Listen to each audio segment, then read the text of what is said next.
Hey there, everybody. Before I start, I want to say thank you to Mr. Rush and his team for giving me this opportunity. And it's my first trip to the UK, and it's been the adventure of a lifetime, so thank you very much.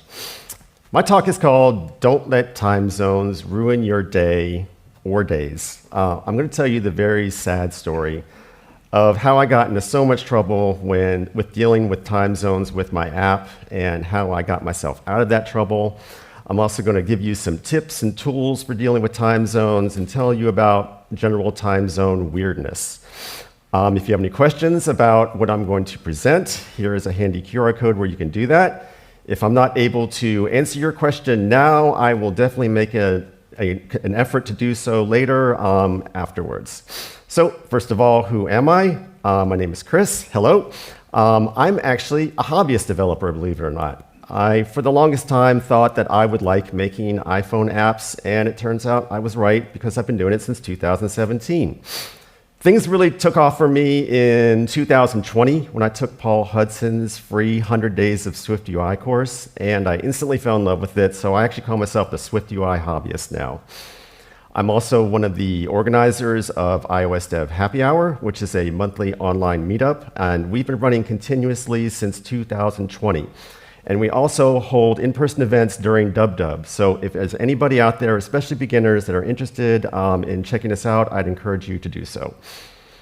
I'm also one of the organizers of Community Kit, which was a brand new completely free event in person at Cupertino during WWDC this year.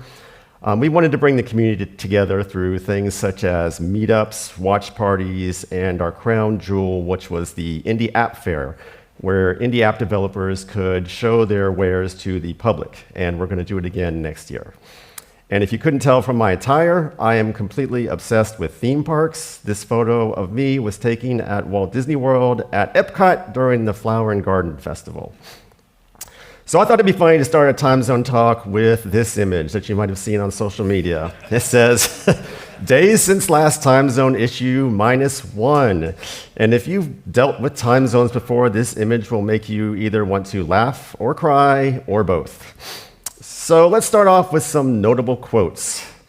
During the 100 Days of Swift UI, Paul Hudson says, "You see, working with dates is hard, like really hard, way harder than you think, way harder than I think, and I've been working with dates for years."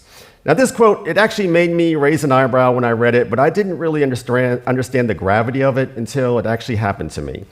Tyler Hilsman, who makes the app called Sticky Widgets, he says the Unix timestamp is the one true time measure and everything else is pain. Sean Donnelly, who makes the app called Personal Best, he says about 90% of the bugs that I deal with are to do with time zones and units of measure. And the final quote I'm going to show you, I heard Michael Flareup say it during the keynote speech of Deep Dish Swift Conference, and it really spoke to me. It says, "Be naive. Knowing all the boundaries and limitations beforehand stops us from even getting started." And the reason I included that is because I was so clueless with what I was about to get myself into when dealing with time zones. If I would have known how much trouble I would have gotten into, I would have been too intimidated to even start, but I was naive and I just forged ahead without question. So I'm not showing you these quotes to scare you. In fact, it's the complete opposite. I think you're going to be in such a better position than I was. You're going to know what to look out for, you're going to know things to help you, and you're going to be so much better than off than I was, just being completely oblivious. So how did my journey with time zones start? Well, it actually started at a WWDC. This was my very first one. You can see I'm very excited. I was also very excited to see my friends Malin and Kai for the first time in person. The two of them, they work on an absolutely fabulous weather app called Mercury Weather that I highly encourage you to go look at. So a few minutes after this photo was taken, we went and watched the Platform State of the Union. And if you're not familiar with that, that's where Apple goes into technical details about the things that they just announced at WWDC. Now, if you would have asked me then, on a scale of 1 to 10, what my interest in Apple WeatherKit would be, which they were just announcing, my answer would have probably been a -3. I am honest enough to admit I did not pay attention at all to anything mentioned during the State of the Union about Apple WeatherKit. And it's funny how life works out, because a few months later, guess what? I decided I want to make a weather app. I'm going to call it Please Don't Rain. It's going to have this grumpy rain cloud as its mascot, and I just forged ahead with it. I actually made this app out of frustration. As I mentioned earlier, I am obsessed with theme parks, and there's nothing that ruins a theme park day quicker than a rainy day.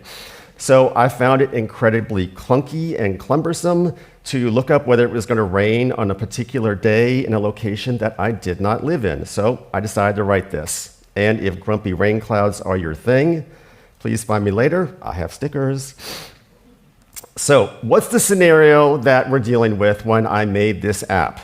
To show you, I commissioned a very scientific drawing of the Earth. It's here. Shout out to my sister Ashley, who drew not only all of the artwork in my presentation, but she drew almost all of the artwork in Please Don't Rain with Procreate. So, just like myself, the app is a little odd. First of all, it has absolutely no idea where you are. I lean really hard into the privacy aspect of my app, and I thought the idea of all things, a weather app that didn't know where your location was such an interesting idea that I wanted to run with it. I cannot take credit for this idea. I got it from Tim Eisenman when I was helping beta test his app called Fair Weather Friends. He was nice enough to get me started on doing this in my own app. Also, the app frequently is tracking the weather in a location that is far away from you. And finally, the app can commonly be tracking the weather for a date in the future. Now, with all the criteria that I just mentioned to you, what do you think would be the biggest problem that I would encounter? I can tell you that I thought the biggest problem I would encounter was dealing with parsing through mountains and mountains of WeatherKit data. And if I would have actually paid attention during the State of the Union, I would have known that Apple made it an absolute delight to deal with WeatherKit data and SwiftUI. I did not know it at the time, but of course, the problem I was going to encounter was time zones. Now, when you start working with time zones, you can immediately get yourself into trouble when you know just enough to be dangerous.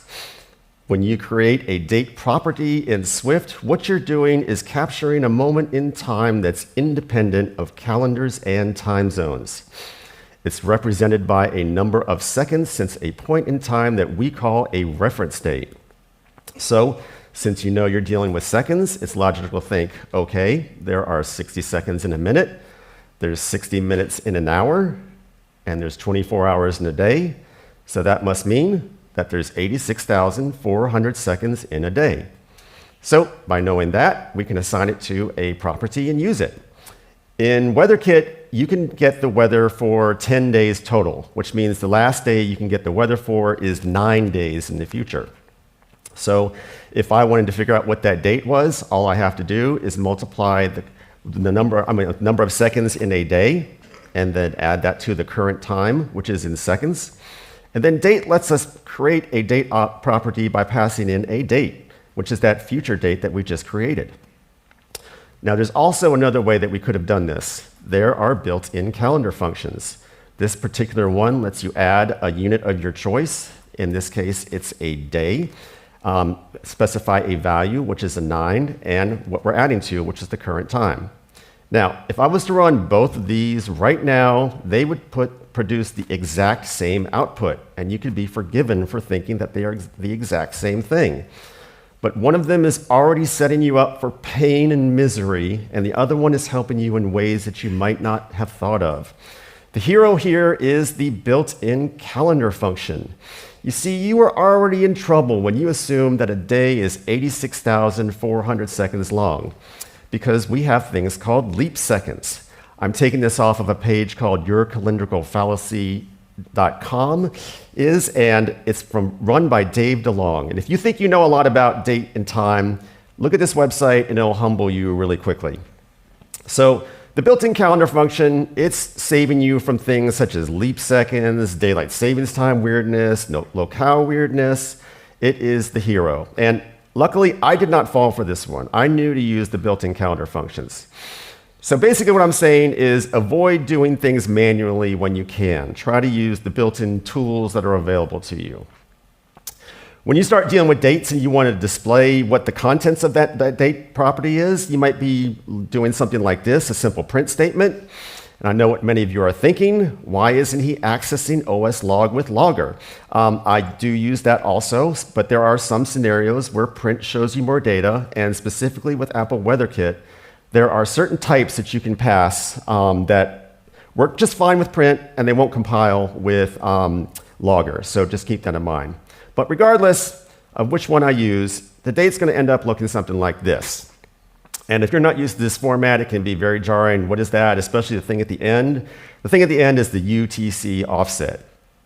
Now, back in the dark ages, when you wanted absolute control over every single part of the timestamp, you had to do something like this. You had to create a date formatter. You had to remember such things as the version of month I like is a capital M, but the version of day I like is a lowercase d.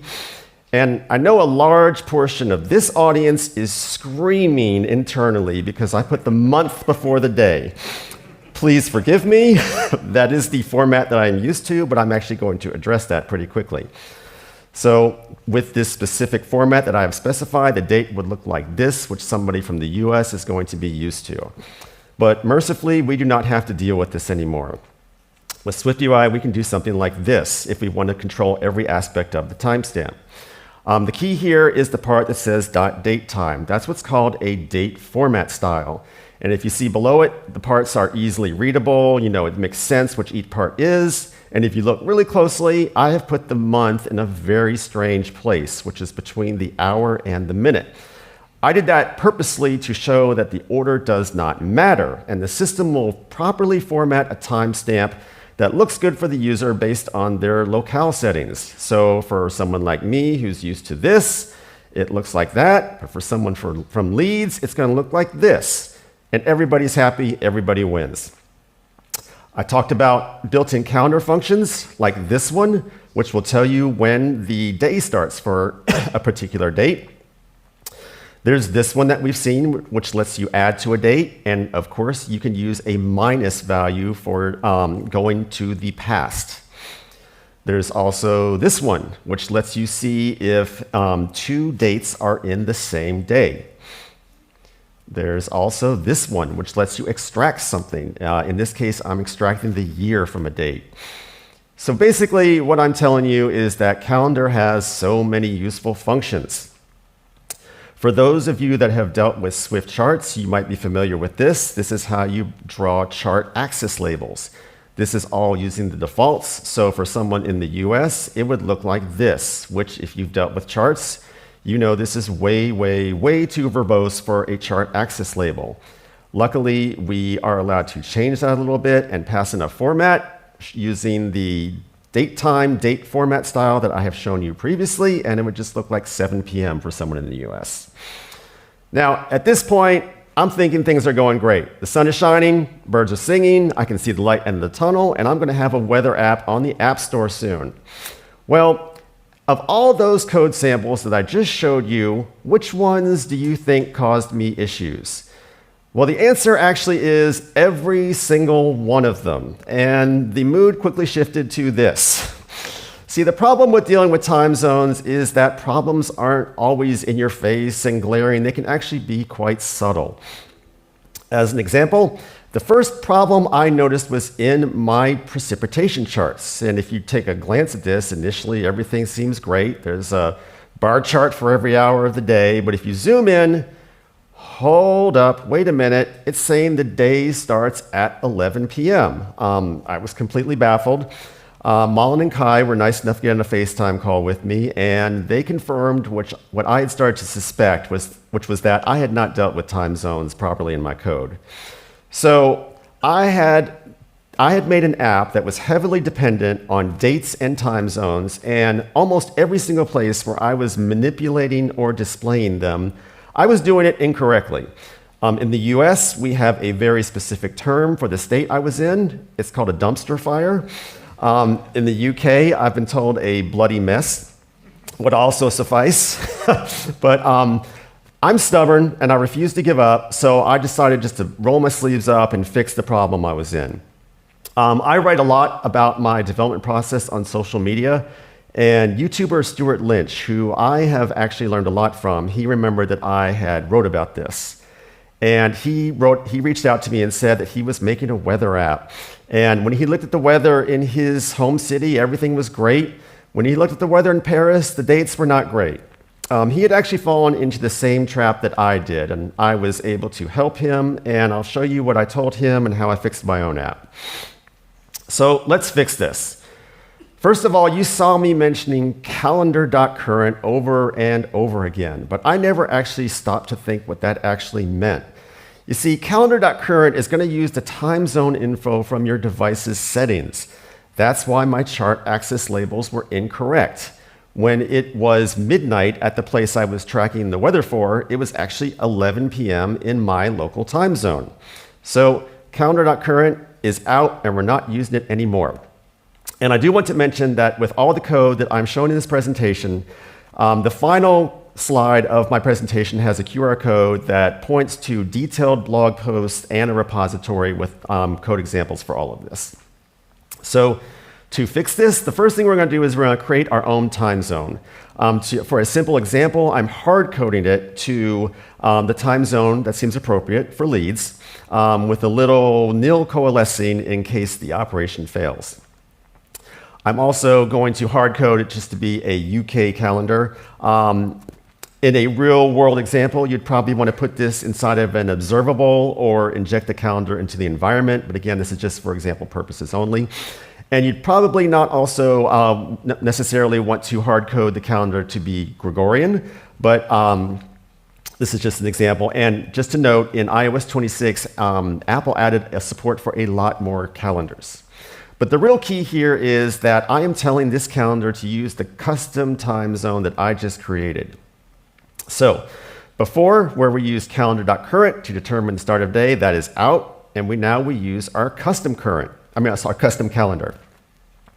Here where we're displaying a date, there's actually another problem. See .date time, that's actually just like calendar.current in that it uses default values. So that's out, and we need to replace that also. So we're going to create our own custom date format style by passing in a custom calendar and a custom time zone. Now, I know what some of you might be thinking. Wait a minute, you just created a custom calendar that had a custom time zone. Why are you passing the custom time zone as the second argument? To show you why I'm doing this, we're actually going to look at a much appreciated improvement to Xcode 26, which is Playgrounds. Playgrounds shows you a lot more data now, and it's super helpful. So in this particular scenario, what I'm going to do is I'm going to create a date format style, but I'm only going to pass in my custom calendar. And if you look here, the custom calendar is used correctly. But if you look above that, well, wait a minute, there's also a time zone property associated with the date format style, and because I didn't specify it, it's going to use the default of the time zone that I was in when I made these slides, which was the Eastern time zone. So that's a mismatch, and you never want that when dealing with time zones. So we're going to create our custom date format style, and we're going to use that instead of the .date time. And then things are going to be so much better and displayed properly for the time zone in question. But there was actually still one more problem with my app after I made all these changes. It involved my line mark charts. And just like the bar chart, this initially looks okay, but then if you zoom in and look closely, what on earth is going on here? There are these gaps at the start and the end of the chart. The start of the day is the dashed line on the far left, and the end of the day is the dashed line on the far right, and the chart's not touching it. I'll show you the code that I used to create that chart. Here's the code for a line mark chart where you specify the X and Y axis. And I was very careful to use the custom calendar that I had created, so I was completely baffled as to what was happening. I cannot tell you how long it took me to fix this error. I searched so long for answers. I asked multiple chatbots and LLMs, and nothing could give me an answer. And as I said, I'm stubborn. I kept looking, and I finally eventually found the answer on Stack Overflow. It was just some random reply to a post. The reply only had 2 upvotes, but it was exactly what I needed. It was from a user called Sweeper, and it said if you use the unit argument, that plots the value in the halfway point between two consecutive units that you specify. So as an example, I would have weather data for 1 p.m. and 2 p.m. When you use the unit argument, it's actually going to start plotting at 1:30 p.m., which is absolutely great for a bar chart. If you look at this example that I had with the wrong labels, you'll see that the first bar chart entry, it doesn't sit on top of the dashed line, it's next to it. That's because it's halfway between the point of the first and second hour's worth of weather data that I was giving it. So back to the original code, I absolutely could not believe it, but the fix was to actually get rid of this part. And I never would have done that in a million years because I would have thought it was absolutely crucial to have the custom calendar info. So if you're wondering how does the fix work correctly for time zone, it's actually tied into the chart axis labels. As I mentioned before, we're not going to use .date time anymore, and we're going to use our custom date format style. And just with those two simple changes, this problem that haunted me for over a year was gone, and the chart was displayed properly. I mentioned previously about how assumptions will get you into trouble. I want to go into more detail about that. When you start working with UTC offsets, you can be forgiven for thinking that all UTC offsets are in full 1 hour increments. And that is clearly not the case when you look at places such as Adelaide, Australia, or Nepal. Adelaide has a 30-minute component to its time zone offset, and Nepal has a single time zone with a 45-minute component to it. So knowing something like this, you can be forgiven for thinking, okay, if a time zone has a 30-minute increment in its offset, it's always going to contain a 30-minute increment. And that is actually, as you can probably guess, incorrect. As an example why, we'll look at this place right here. Allow me to introduce you to Lord Howe Island in Australia. Part of the year, its UTC offset is 11 hours, and part of the time, it's 10 hours and 30 minutes. I love using this place as a test location for time zone wackiness. I'd also urge you not to make any assumptions about data you receive regarding time zones. We're going to call out Apple WeatherKit as an example here. So with Apple WeatherKit, you can get back what's called a day weather struct, which contains stats about the overall day, and it also includes a property that indicates when the day starts. In the same response, you can also get something called an hour weather struct. You'll get one of these for each hour of each day you're getting the weather for. Now, with the question I'm going to ask you, I'm not trying to trick you with daylight savings time or leap year. I just want you to think, do you assume that the start of the day indicated by the date in day weather, is that always going to match the start of the day indicated by the date of the first hour of the day in hour weather? Well, I'm sure you can probably guess the answer is not necessarily. I discovered this problem because my charts were acting really weird in some locations. If you're tracking the weather in the current day, I write a line on the current hour to tell you what the current hour is, and in certain locations, line completely not appearing. So I poured through the data of the weird locations, trying to figure out what's happening, and I actually spotted it. To show you what's happening, we're going to go back to Nepal. As I mentioned to you, Nepal has a UTC offset of 5 hours and 45 minutes. The day weather struct is going to say something like this, which says the day starts at 12 a.m. Nepal time. But what is the hour weather struct going to say? Well, I realized it was doing this, which says that the day starts at 12:45 a.m. Nepal time. I thought this absolutely had to be a bug.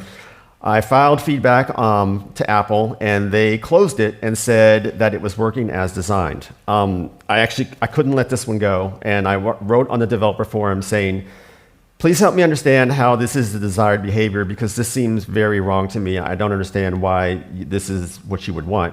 And the answer is, it wasn't necessarily the desired behavior, but it's based on a limitation of how the client API that they use deals with dates. Well, that limitation, it wasn't my limitation, so I decided to throw caution to the wind, and when I detected this is happening, I reformat the hours in all of the hour weather structs to start at the proper time in the particular time zone, which in this case was Nepal. I've noticed that it seems to happen when the UTC offset does not contain a full hour, so just look out for this if you're dealing with Apple WeatherKit. I'd also urge you not to make any assumptions about your framework. We've seen all this code before, where we are creating a custom time zone, a custom calendar, using a custom date format style. We've also seen this code before, we're displaying that date. But what if I change things just a little bit? What if I added this second argument to text that's called format? Now, if you look closely, I'm passing in the exact same date, I'm passing in the exact same date format style.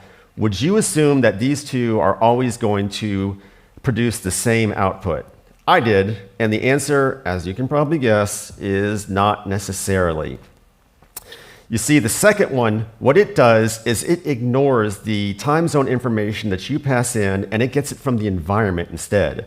So if I was to wrap that into a VStack and insert the first one's time zone into the environment, they would both show the same thing always. This is another thing, I thought this had to be a bug. I reported it, and I was told it wasn't. Each is useful in its own situation, and you have to decide which one is useful for you. In my case, that's the first one. The subtle difference with these two is that a fully formatted string is being passed to the first one, and in the second one, text is in charge of formatting the string, and it does it from the time zone information from the environment. So assume nothing and test everything when you're dealing with time zones. And finally, accessibility is incredibly important to me, and this is my first talk I've ever given, and there is no way that I would not mention accessibility. So I'm going to talk about a fix that I made for an accessibility issue, and of course it relates to time zones. Now, every year at WWDC, Apple holds both virtual and in-person accessibility labs, and if you've never been to one, I'm strongly encouraging you right now to do it next year. They're honestly some of my favorite parts of WWDC. Each time I go to them, I leave with several action items to fix my app and make it better in ways I never would have thought of. And the Apple engineers are always just the nicest people that are so appreciative of you trying to make accessibility better for everybody. So, one of the engineers that I was dealing with, she told me that she uses dark mode by default, and my chart axis labels, she said, were just on the edge of being too hard for her to read. So I told her I would make that a priority of fixing it when I got home, and I did just that. We've seen this code already where we're displaying a line mark chart and the chart axis labels, and we've seen how I am using the custom date format style. But the problem here is that with this way that I'm doing things, there is no way to stylize that text properly. So I'm going to make several changes, and I'm going to walk through all of them. So first of all, we're now passing in an argument to this closure. We are casting it to a date to make sure it is a date. And then we are still using the custom date format style that I created. But now that we're using text to display the date, what we're going to do is look for dark mode and make things brighter. We're not going to make it fully bright, but brighter. And if it's light mode, I'm just going to leave it alone. And if you go back to the chart and we zoom in, sure enough, the x-axis is now brighter than the y-axis, which I have not touched. So I'm going to recap what I have talked about here about time zones. The recap is time zones are a nightmare. There's no way around this. It can be an extremely difficult topic, and you can easily get yourself into a lot of trouble. But if you take your time and you use the tools that are available to you, and you keep your assumptions in check, then you can do it. Thank you.